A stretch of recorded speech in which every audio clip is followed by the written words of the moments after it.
nabonye inshuti nziza cyane itagihemuka, kandi n'igikomangoma gikomeye bitavugwa, n'umunyacyubahiro ariko kandi wiyoroheje, n'umwami w'abami ariko wicisha bugufi.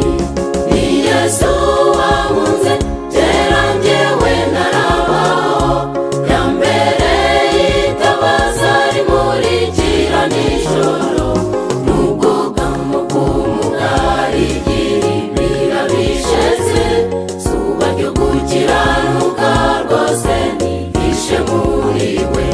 Ni Yesu wankunze kera njyewe ntarabaho, yambereye itabaza rimurikira nijoro, n'ubwugamo bw'umugari igihe bisheze, zuba ryo gukiranuka rwose nihishe muri we.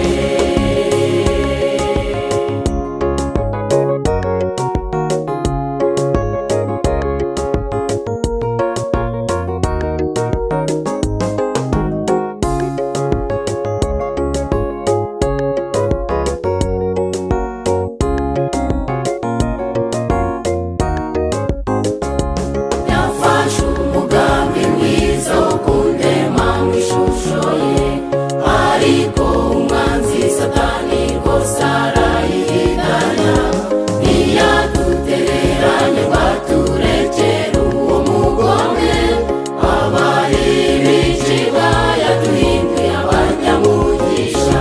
Ni Yesu wankunze kera njyewe ntarabaho, yambereye itabaza rimurikira nijoro, n'ubwugamo bw'umugari igihe bisheze, zuba ryo gukiranuka rwose nihishe muri we.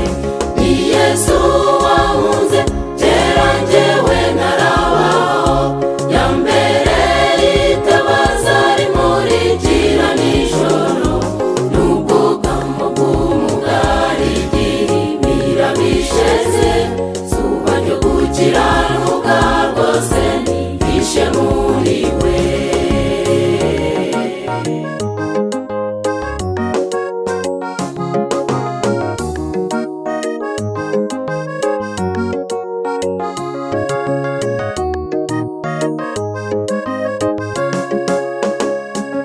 Imigambi y'umukunzi ni myiza cyane kuri twe, ubuzima bwacu bwose mureke tubumweguriye, yarangije kudutegurira aho tuzaba n'iteka, dutumbire Siyoni.